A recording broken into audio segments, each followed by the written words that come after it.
Clint Eastwood gripped the steering wheel, his eyes scanning the quiet Los Angeles streets as the rain tapped lightly against the windshield. He had just left a charity event, the kind of low-key affair he preferred, with check writing and polite conversations. He never liked the spotlight, and as far as he was concerned, the event was just another obligation to get through. Now, all he wanted was a quiet meal and a moment to himself. He should have gone home. That's what his gut told him. But instead, he found himself pulling into the parking lot of a rundown McDonald's on Sunset Boulevard. He didn't know why, maybe it was nostalgia for simpler days, maybe it was just habit. He parked the truck, stepped inside, and ordered a burger and black coffee. Nothing fancy. Just comfort. The place was busy but quiet, too quiet. Parents half watched their kids play in the corner.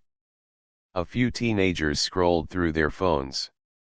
And then Clint Eastwood noticed him, a boy, no older than 6, sitting alone at a table near the center of the room.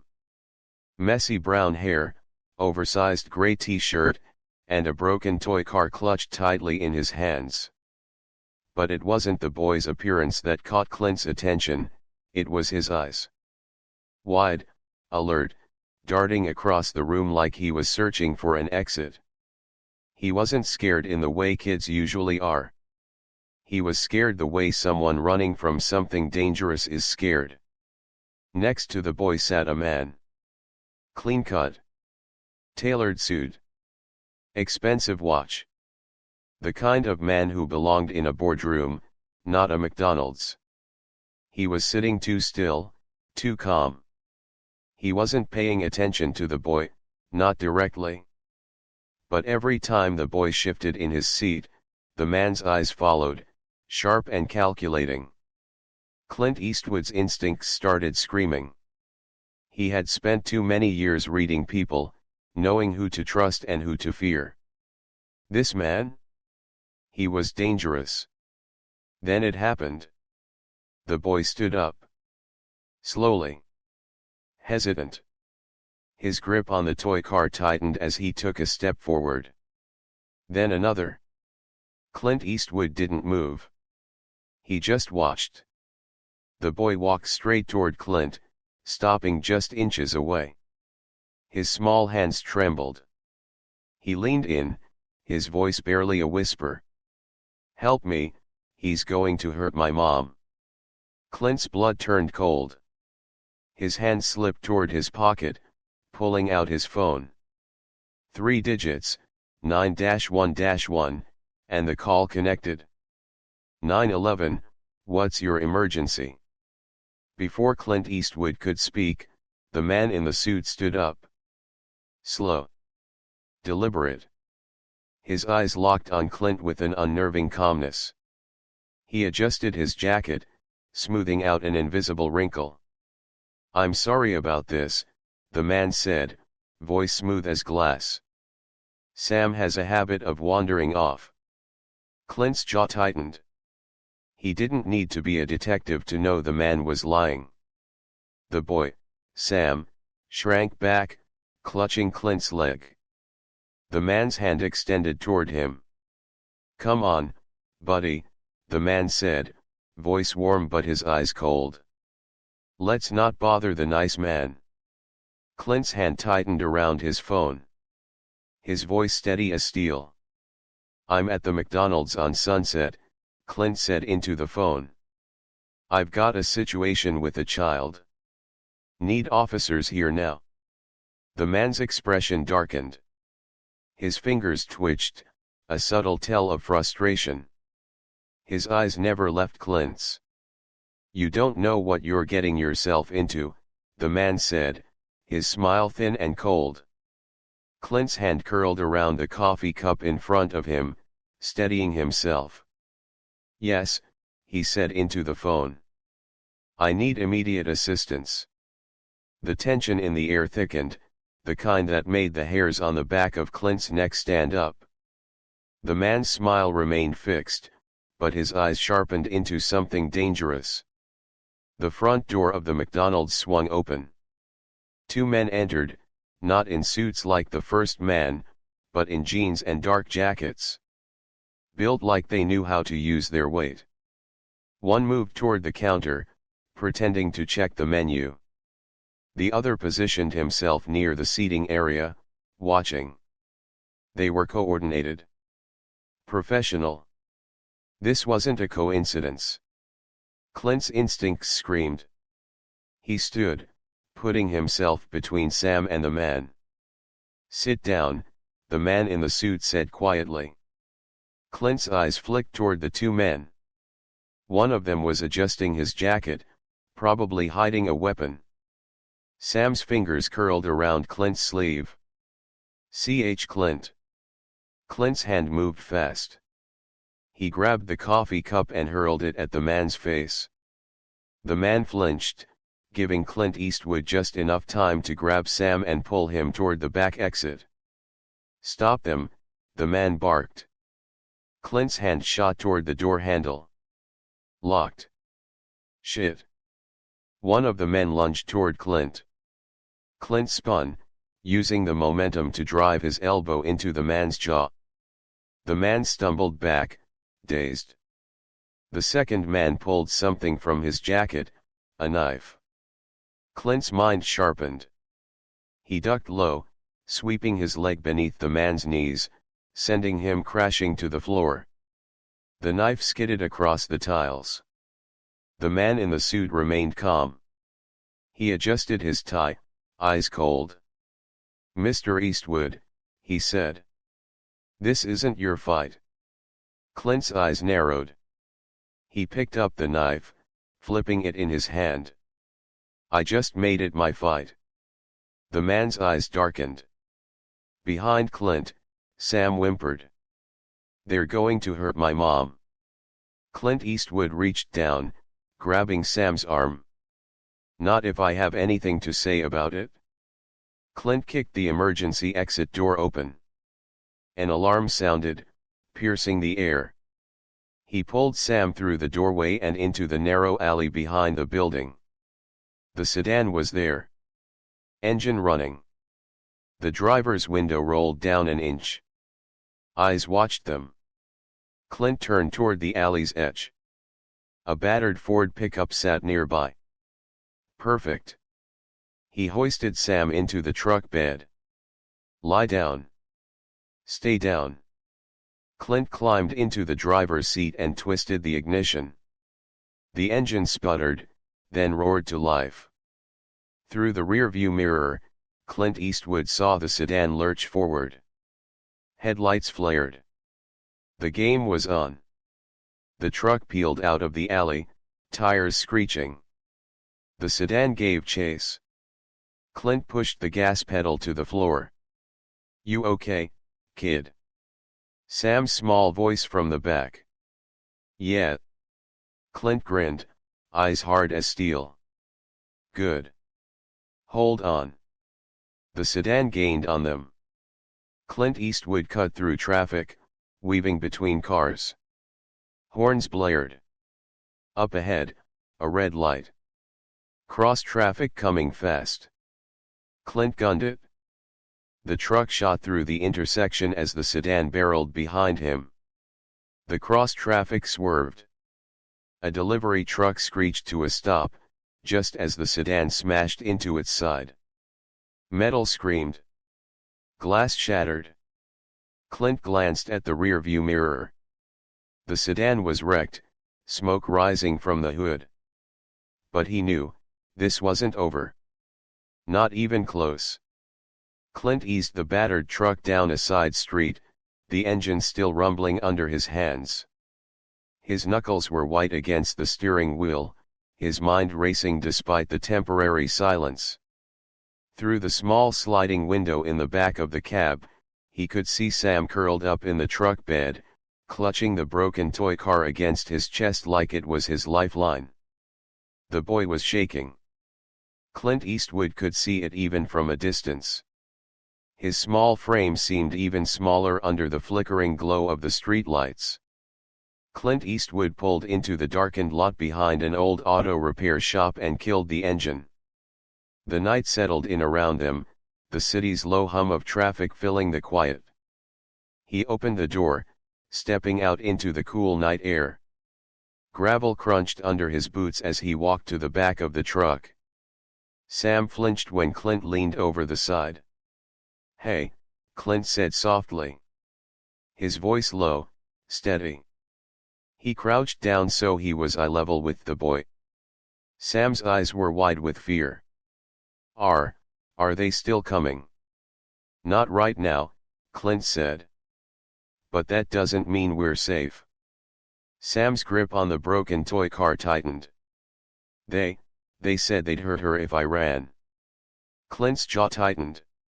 He sat down on the edge of the truck bed, elbows on his knees.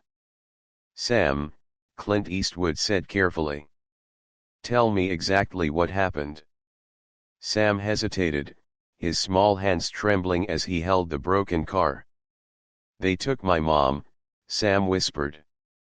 "We were at home, and these men came in.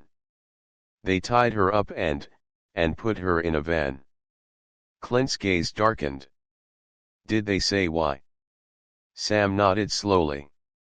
"They said, if she didn't do what they wanted, they'd hurt me. They kept me in a room for days, then the man in the suit came and said they'd let her go if I was quiet." Clint's chest tightened. His fists curled at his sides. "And you believed them?" Sam's lip trembled. "I just wanted her to be safe." Clint Eastwood exhaled through his nose, his mind already working through the puzzle. This wasn't a simple kidnapping. These people weren't after money.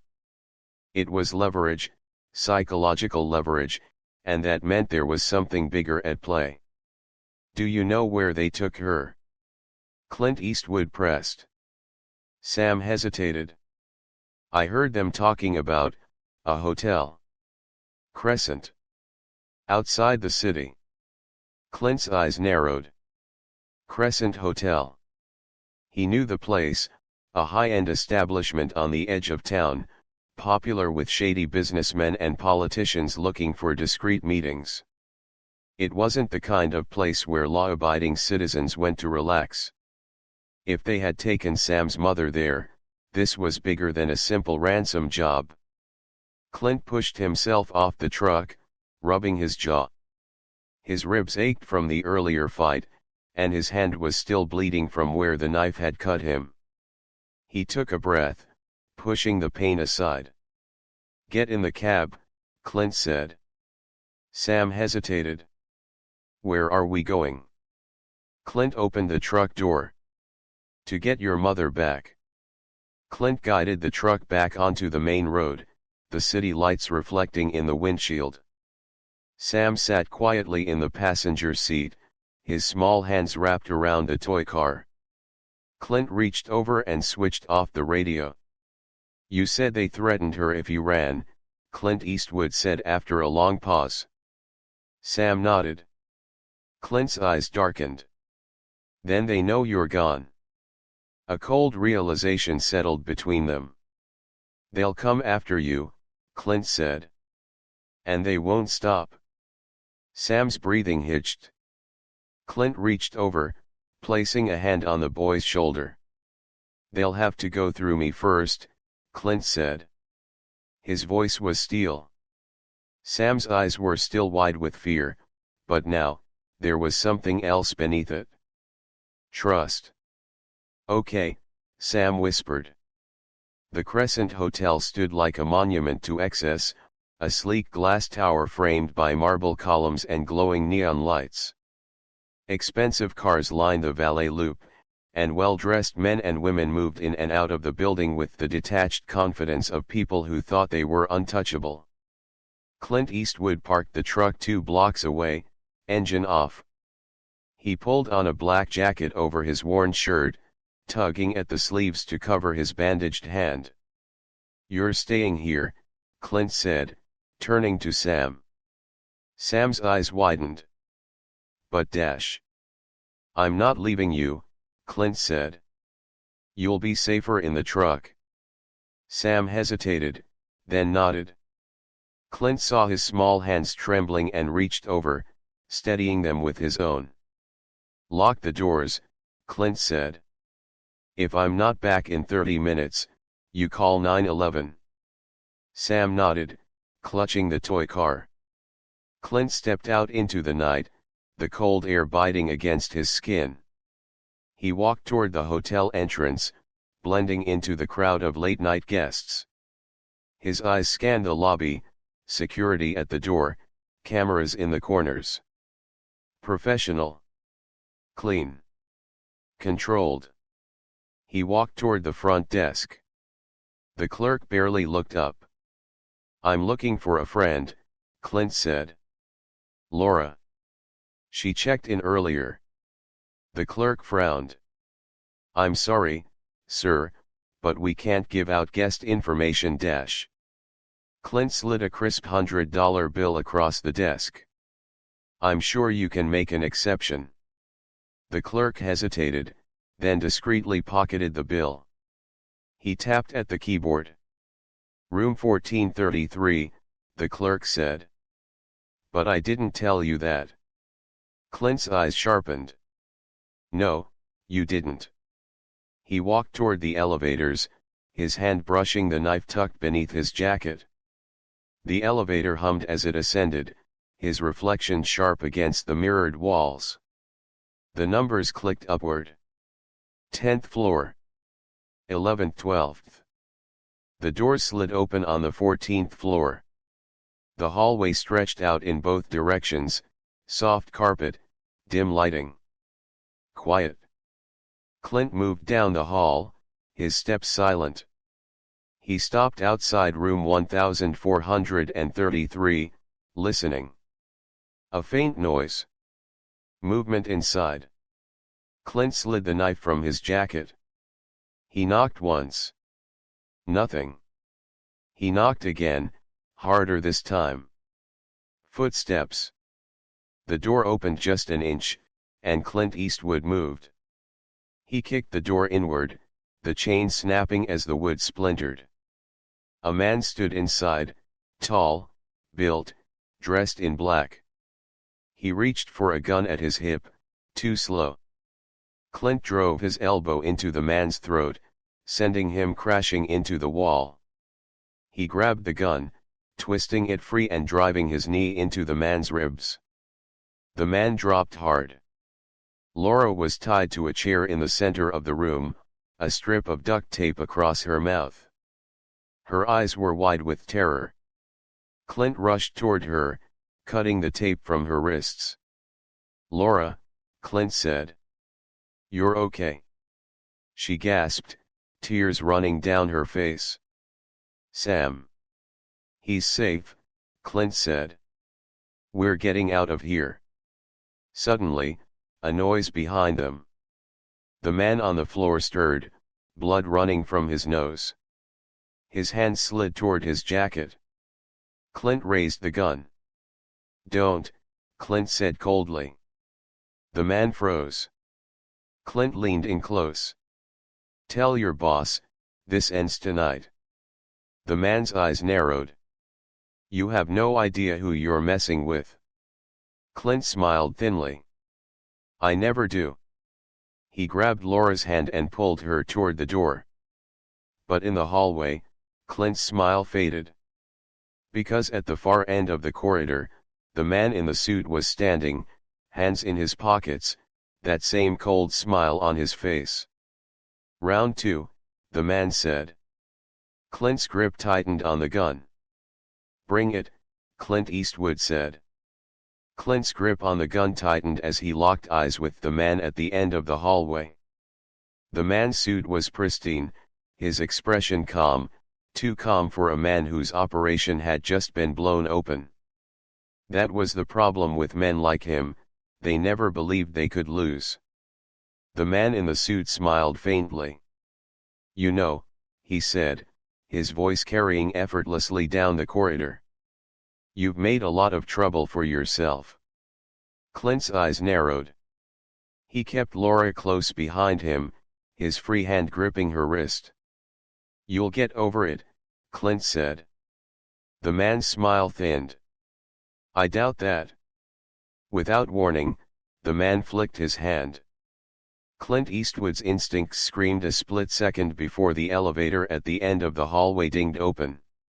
Two men in dark tactical gear stepped out, guns drawn. "Down!" Clint barked, shoving Laura toward the nearest doorway. The hallway erupted in gunfire. Bullets tore into the walls, splintering wood and plaster. Clint dove behind a marble column, returning fire with the stolen handgun. His first shot struck one of the gunmen in the shoulder. The man stumbled back, crashing into the wall. The second gunman took cover behind the elevator bank, firing in short, controlled bursts. Clint ducked as a bullet ricocheted off the column, narrowly missing his head. He popped out from cover and fired twice. The second shot hit the man in the leg, dropping him. The man in the suit didn't move. He stood at the end of the hallway, calm as ever, hands in his pockets. His eyes were cold. Calculating. Clint slid the empty clip from the gun and checked his pocket for another. Nothing. "Clint!" Laura called from the doorway. Clint turned, just in time to see another gunman rounding the corner. Clint Eastwood lunged forward, slamming into the man's chest. The two crashed to the floor in a tangle of limbs. Clint twisted the man's wrist, wrenching the gun away and driving his elbow into the man's jaw. Laura stumbled to her feet. "Go!" Clint shouted. "Get to the stairwell." Laura hesitated, but the cold edge in Clint's voice left no room for argument. She ran toward the stairwell at the end of the hallway. Clint pushed himself to his feet, heart hammering in his chest. He looked toward the end of the hall, but the man in the suit was gone. Clint cursed under his breath. He picked up the gun from the downed guard and ran after Laura. The stairwell door slammed open. Clint bounded down the steps two at a time, Laura's footsteps echoing just ahead of him. "Keep going," Clint called. Laura reached the ground floor exit first, shoving the door open into the back alley. Clint followed, his gun raised. The alley was narrow and dark, illuminated only by the faint orange glow of a streetlight. Clint pulled Laura close behind him as they moved toward the street. Then he heard it, the low growl of an engine. A black SUV pulled around the corner, headlights flaring. "Shit," Clint muttered. The back door of the SUV swung open, and two men in dark suits stepped out. One of them carried a submachine gun. The other pulled out a combat knife. "Clint Eastwood," Laura said, her voice tight with fear. "I see them." Clint raised his gun. "You're outnumbered," one of the men said. Clint Eastwood smiled thinly. "Wouldn't be the first time." The man with the machine gun raised his weapon. Clint moved first, firing twice. The first shot hit the man's shoulder, the second struck his chest. The man fell back into the SUV. The second man lunged with the knife. Clint sidestepped the strike, grabbing the man's wrist and twisting hard. The knife clattered to the ground. Clint drove his knee into the man's stomach and slammed the back of his head against the side of the SUV. The man crumpled. Clint turned toward Laura. "Come on."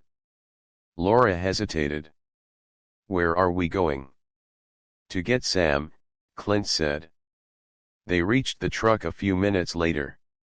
Sam sat curled in the passenger seat, his eyes wide with fear.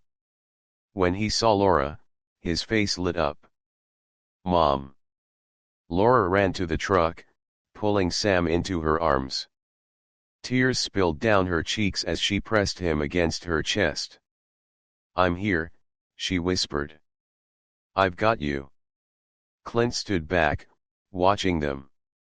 His heart clenched at the sight, the relief, the desperation.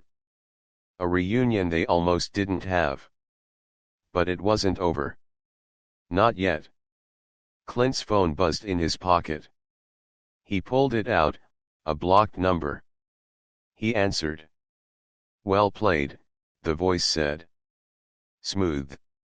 Controlled." The man in the suit. Clint's eyes darkened.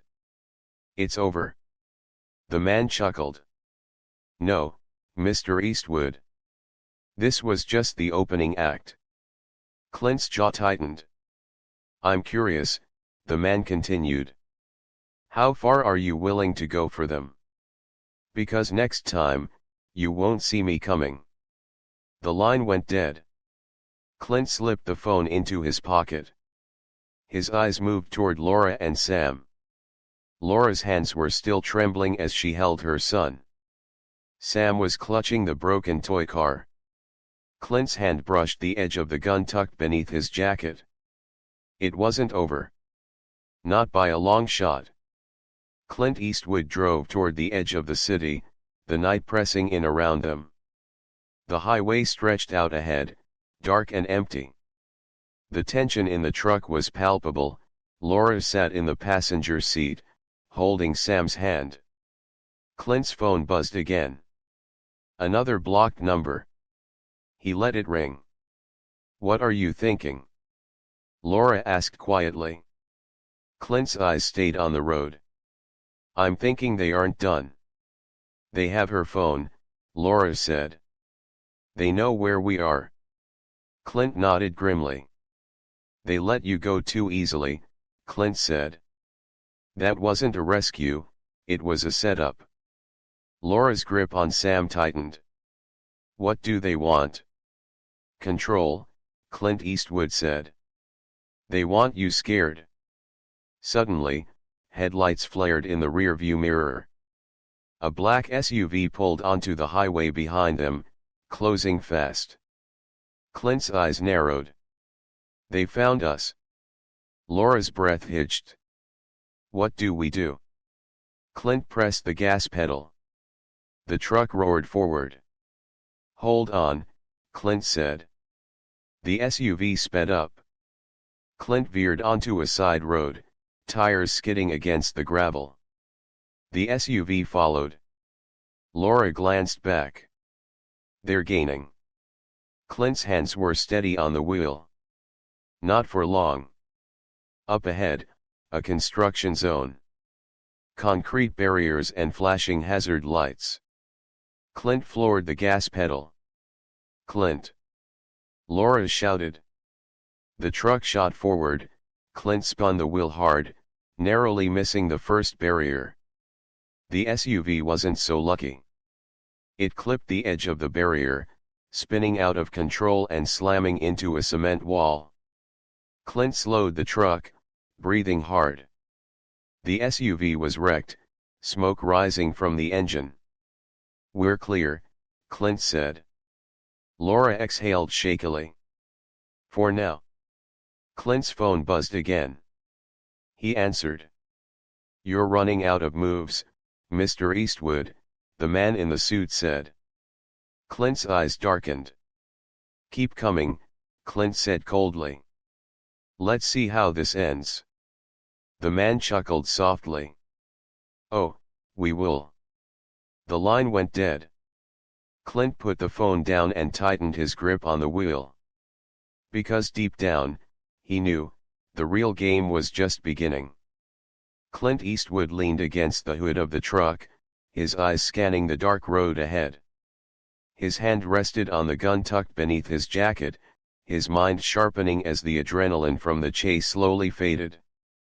Laura sat in the passenger seat, Sam curled against her side. Sam's eyes were half closed, his small hands still clutching the broken toy car like it was the only solid thing in his world. Laura's hand brushed gently through his hair, but her own hands were trembling. "He's exhausted," Laura said quietly. Clint's gaze didn't leave the road. "Let him sleep." Laura hesitated. "What happens now?" Clint's jaw tightened.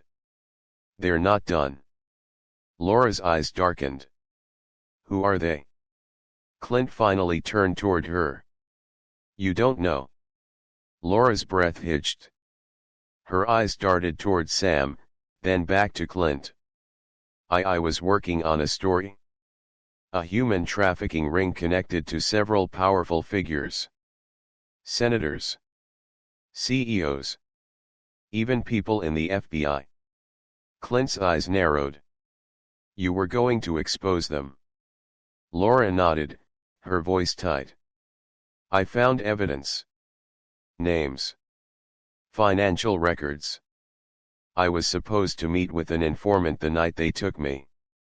But I never made it. Clint exhaled sharply. Pieces of the puzzle were falling into place, and the picture they painted was ugly. They didn't want you dead, Clint Eastwood said slowly. They wanted leverage. Laura's eyes widened. Sam. Clint nodded grimly. They wanted to force you to bury the story, Clint said. Or worse, turn the evidence over to them. Laura swallowed hard. Her hand tightened around Sam's shoulder. Clint's gaze sharpened. Where's the evidence? Laura hesitated. It's on a hard drive, locked in a secure safe at my apartment. Clint's mouth pressed into a thin line. Then that's where we go next. Laura's eyes widened. Are you crazy? That's the first place they'll look. Clint's expression didn't change. Exactly. Laura's mouth opened, but before she could speak, Sam stirred. His eyes fluttered open, his small hands gripping Laura's arm. Mom. Sam's voice was small and fragile. I'm here, Laura whispered. Clint watched them for a moment. His chest tightened. He reached for the truck's keys. We don't have much time. The apartment complex was quiet when they pulled into the underground garage. Clint Eastwood parked the truck near the elevator, scanning the lot for any signs of movement. Laura hesitated as they stepped toward the elevator. What if they're already here? Clint's hand rested on the gun beneath his jacket. His eyes stayed cold. Then we'll deal with it. The elevator creaked as it ascended. Clint stood at the front, his stance rigid. Sam pressed close against Laura's side, his eyes wide and fearful. The elevator doors opened to a long hallway. Dim lights flickered overhead. Clint's senses sharpened. He scanned the hallway, no signs of forced entry. No noise. Too quiet. Laura hesitated in front of the apartment door.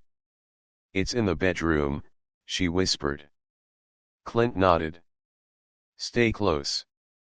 Laura slid her key into the lock, and that's when Clint's instincts screamed. Wait. Clint hissed. Laura froze. Clint reached for the door handle and pushed it open slowly. Darkness. Clint stepped inside, hand resting on his gun. He motioned for Laura and Sam to stay back. He scanned the living room. Nothing.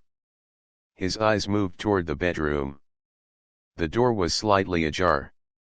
A shadow flickered beneath the gap. Clint Eastwood drew his gun.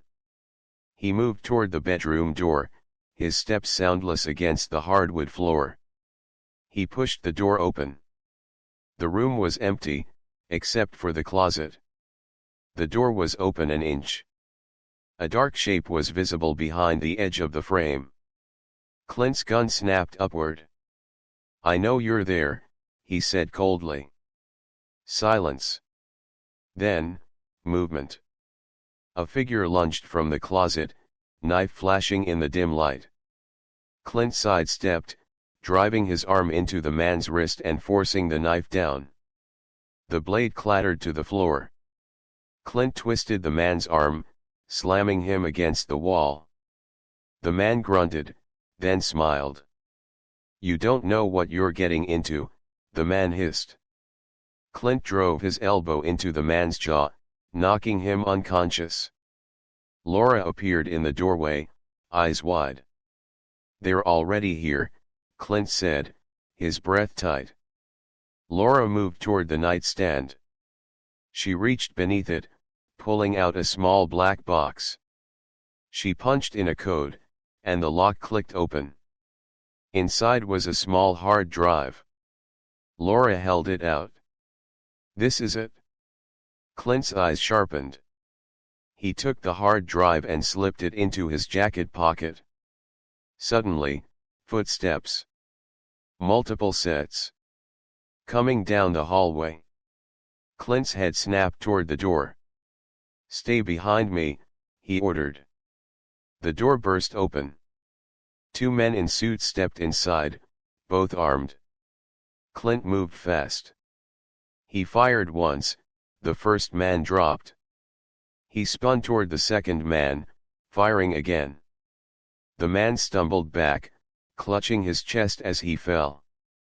More footsteps echoed down the hallway. Clint grabbed Laura's arm. "We need to move." Laura pulled Sam into her arms. Clint Eastwood led them through the apartment, down the back staircase. He could hear the sound of more footsteps following them. At the ground floor, Clint Eastwood kicked open the fire exit and pulled them into the alley. The alley opened into the street, but parked at the curb was a black sedan. The man in the suit stood beside it, hands in his pockets. His expression calm. "Well done, Mr. Eastwood," the man said. "Impressive." Clint's gun was raised. "Back off." The man smiled faintly. "You have the evidence," the man said. "Good. Now you have something we want." Clint's eyes narrowed. "Let me guess," Clint said. "You want to trade?" The man's smile widened. "Your life," the man said. "For hers." Clint's jaw tightened. "Not happening." "Are you sure?" the man said, his gaze flicking toward Laura and Sam. Clint's grip on the gun steadied. "You're going to walk away," Clint said.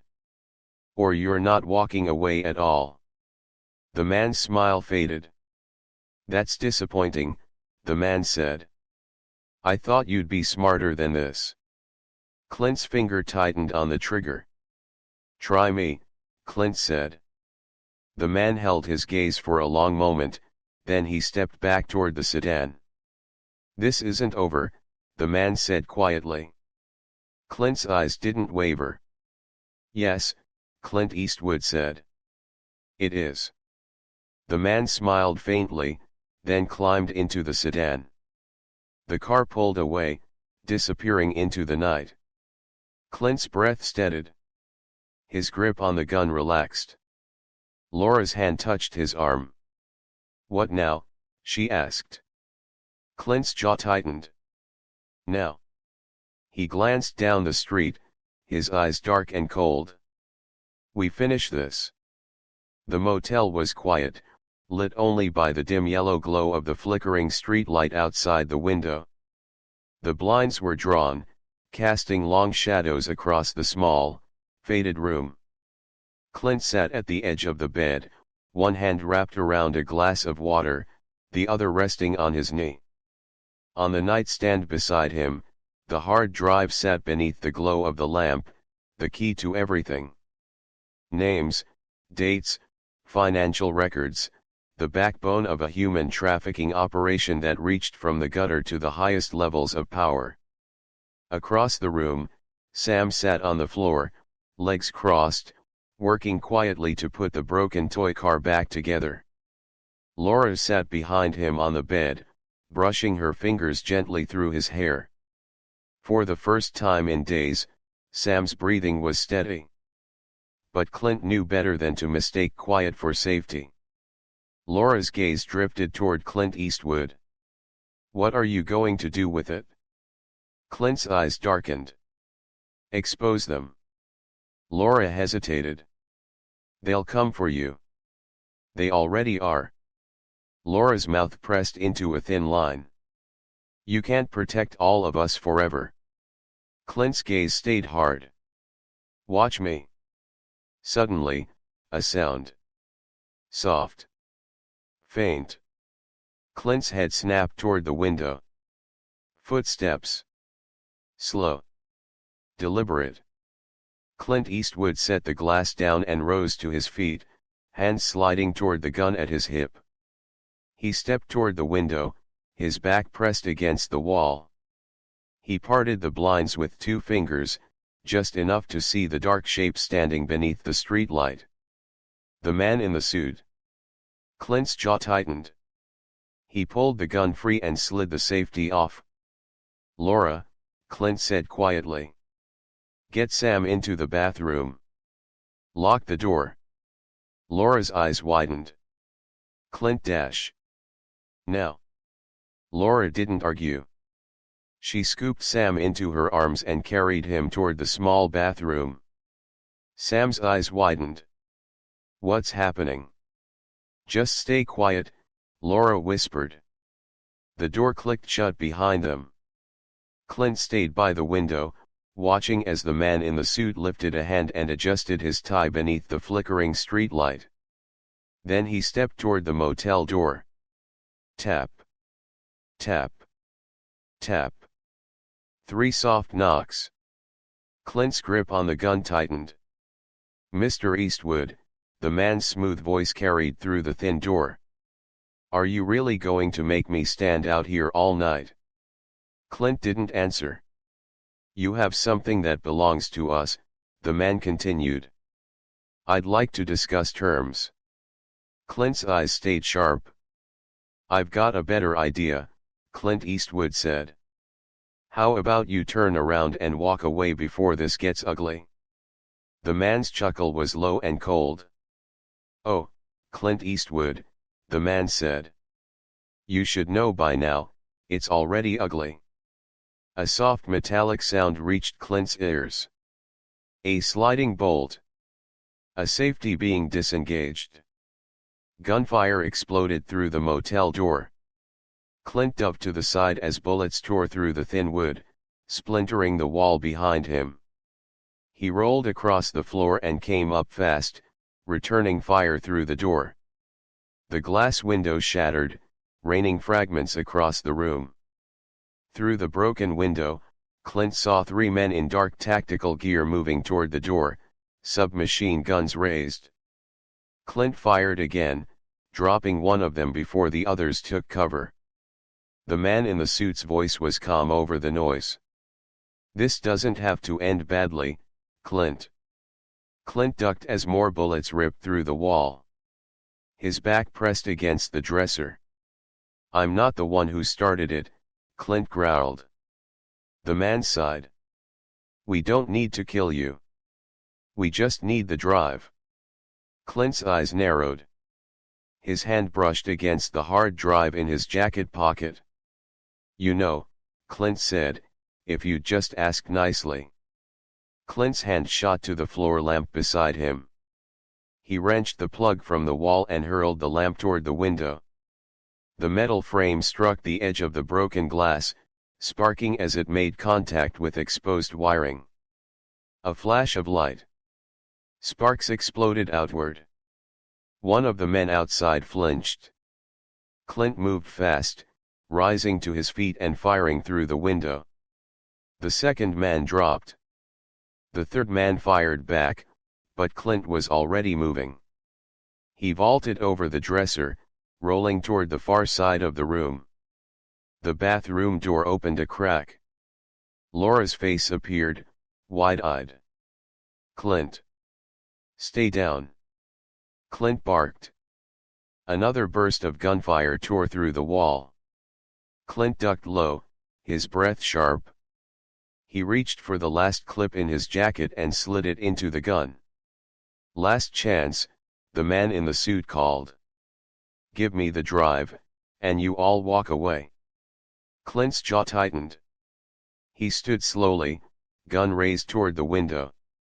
I don't negotiate with scumbags, Clint said. The man's smile widened. I was hoping you'd say that. A soft whistle sounded from outside. A moment later, the roar of an engine.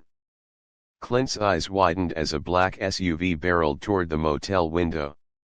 Shit. Clint lunged toward the bathroom door, slamming it open and pulling Laura and Sam to the floor just as the SUV crashed through the wall. The room exploded in a shower of glass and concrete. Clint's ears rang. He shielded Laura and Sam beneath him as the wreckage settled. Through the dust, Clint saw the man in the suit stepping through the wreckage. He adjusted his cuffs. Calm. End of the line, Clint, the man said. Two more men stepped in behind him, guns raised. Clint's hand tightened around his weapon. You're outnumbered, the man said. Clint's breath steadied. His eyes sharpened. Yeah, Clint said. But you're out of time. A low rumbling sound filled the air. The man's eyes narrowed. Suddenly, police sirens. Red and blue lights flashed through the broken window. Tires screeched outside. The man's smile faded. Well, he said, this is inconvenient. Clint's hand shot up.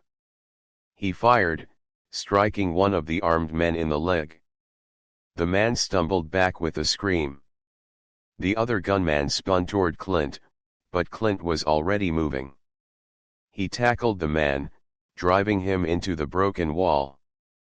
The man in the suit's gaze sharpened. This isn't over, he said coldly. It's over, Clint growled. The man smiled faintly. You think this ends with me? Behind him, SWAT officers poured through the broken entrance, weapons raised. Drop it. The man's smile didn't waver. Slowly, he raised his hands. Clint stepped forward, gun aimed at the man's head. See you around, Mr. Eastwood, the man said. Clint's gaze darkened. No, Clint Eastwood said. You won't. The SWAT officers swarmed the man, dragging him to the ground. Clint lowered his gun, his breath steadying. He turned toward Laura and Sam. Laura's hands were shaking as she held Sam. Tears streaked her cheeks. Sam's small hand reached toward Clint. Clint. Clint knelt down. His hand brushed Sam's hair. You okay? Sam's eyes filled with tears, but he nodded. Clint smiled faintly. He brushed his hand against the boy's cheek. It's over, Clint said softly. Laura's arms wrapped around Sam. Clint sat back, his gaze sharpening toward the broken wall. He knew better. It wasn't over. Not yet. Clint sat on the edge of the ambulance, his hands resting on his knees. His knuckles were bruised, his jacket torn at the shoulder, and a thin line of blood ran down the side of his face. But none of that mattered. Sam sat on Laura's lap nearby, wrapped in a gray emergency blanket. His small hands were still gripping the broken toy car, but his breathing was steady now. Laura's arms were wrapped tightly around him, her face buried against the top of his head. The flashing red and blue lights of the squad cars cast long shadows across the parking lot. SWAT officers were still securing the perimeter. The man in the suit, now cuffed and escorted by two officers, was being led toward the back of a police transport van. Clint watched him with cold eyes. The man caught Clint's gaze and smiled faintly. Even now, with his hands bound and his operation in ruins, there was no fear in his eyes. You think this ends with me, the man said as they walked him past Clint. Clint's jaw tightened. He stood slowly, stepping toward him until they were face to face. I don't care, Clint Eastwood said coldly. The man's smile widened slightly. That's the problem with men like you, the man said. You only see the surface. Clint's hand curled into a fist, but he didn't strike. Instead, he leaned in closer. "If I see you again," Clint said quietly, "I'll put you in the ground." The man's smile faded. "I look forward to it," the man said. The officers pulled him toward the van. The doors slammed shut, and the vehicle rolled away into the night. Clint stood there for a long moment, his breath steady. His fingers flexed at his sides. His gaze stayed on the dark road until the van disappeared over the horizon. Then he turned back toward Laura and Sam. Laura stood, holding Sam's hand as Clint approached. Her eyes were wide and searching, as though waiting for the next threat to appear. "Is it over?" Laura asked softly. Clint's gaze drifted toward the empty street. "It's never over," Clint said. Laura's breath hitched. Her hand tightened around Sam's. Sam's gaze lifted toward Clint. His small hand slipped from Laura's grip and reached for Clint's. Clint hesitated, but only for a moment. Then he reached down and took the boy's hand. "Come on," Clint said. "Let's go home." Clint drove them back toward the city as dawn broke over the skyline. The first light of morning cast a soft glow over the sleeping city. Sam sat in the back seat, his head resting against the window.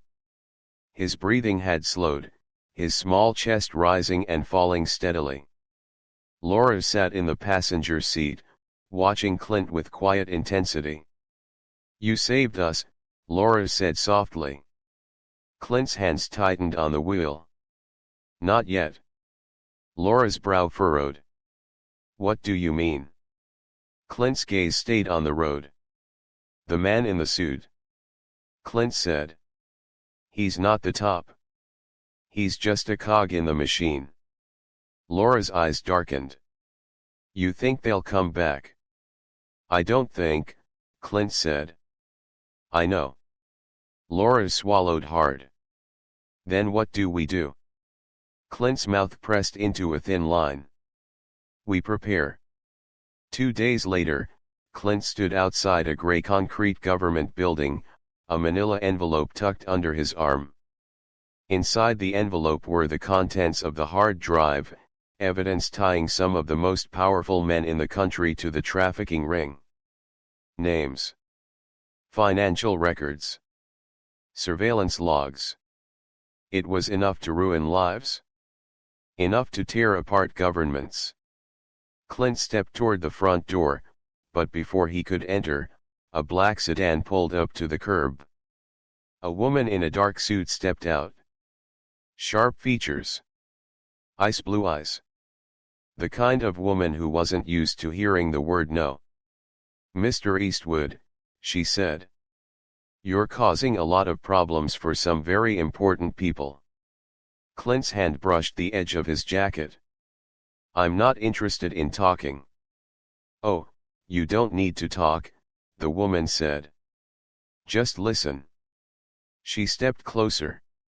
"You hand that drive over to the Department of Justice," the woman said, "and you're not just signing your own death warrant. You're putting a target on Sam and Laura, too." Clint's jaw tightened. "Threats?" Clint said. The woman smiled faintly. "Advice." Clint's gaze hardened. "You tell whoever you work for," Clint said, "that if they so much as breathe in Sam or Laura's direction." Clint Eastwood leaned in close. "They'll need more than suits to protect them." The woman's smile thinned. She stepped back toward the sedan. "I hope you know what you're doing, Mr. Eastwood." Clint's eyes stayed hard. "So do I." The sedan pulled away from the curb and disappeared down the street. Clint stood there for a long moment. Then he walked toward the building. Clint stood near the edge of a quiet playground. A soft breeze drifted through the air, rustling the leaves of the trees overhead. Across the playground, Sam was sitting on a swing, his hands gripping the chains. Laura stood nearby, her eyes on him, a small smile tugging at the corner of her lips. Sam kicked his feet, swinging higher. Clint watched them quietly, his hands in his pockets. "You're not going to stay, are you?" Laura's voice broke the quiet. Clint's gaze didn't shift. "I can't." Laura's eyes softened. "Why not?" Clint's jaw tightened. "Because they'll keep coming." Laura hesitated. "And you think leaving will stop them?" Clint's gaze sharpened. "No. But it will make it harder for them to find you." Laura stepped closer. "What if I don't care?" "You should," Clint said. "For Sam." Laura's eyes darkened. "What are you going to do?" Clint's gaze stayed on Sam. "I'm going to finish it." Laura's breath caught. Clint turned toward her. His hand brushed lightly against her arm. "If they come back," Clint said, "you know where to find me." Laura's hand closed over his. "You saved us." Clint's eyes softened. Sam saved himself. Sam leapt from the swing and ran toward Clint. He stopped in front of him, looking up. "Are you leaving?" Sam's voice was small. Clint knelt down. "For now," Clint said. Sam's brow furrowed. "Will I see you again?" Clint Eastwood smiled faintly. "You will." Sam hesitated, then he held up the broken toy car. "Here," Sam said. "So you don't forget me." Clint's chest tightened. Slowly, he took the toy from Sam's hand. His thumb brushed over the broken edge. "I won't forget," Clint said softly. Sam threw his arms around Clint's neck. Clint's eyes closed as he held the boy close. Finally, Clint stood. He stepped back toward the street. Laura's hand brushed against his arm. "Clint." Clint's eyes softened. "Take care of him," Clint said. Laura smiled faintly. "I will." Clint's gaze lingered on them for a moment longer. Then he turned and walked toward the street. A black motorcycle sat parked at the curb. Clint swung onto the seat, the toy car still resting in his palm. He slid it into his jacket pocket. He started the engine. Laura and Sam stood at the edge of the playground, watching him. Clint Eastwood gave them one last look. Then he pulled the helmet over his head and drove away.